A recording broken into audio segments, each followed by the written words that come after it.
ముందుగా అందరికీ శ్రీరామనవమి శుభాకాంక్షలు.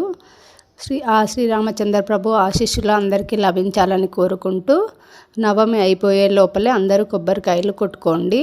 నేను ఇక్కడ ఆ దేవునికి నైవేద్యంగా వడపప్పు, పానకం, మా ఊర్లో అయితే బొరుగులు, పుట్నాల పప్పు, కొబ్బరి కలిపి దేవునికి నైవేద్యం పెడతారు.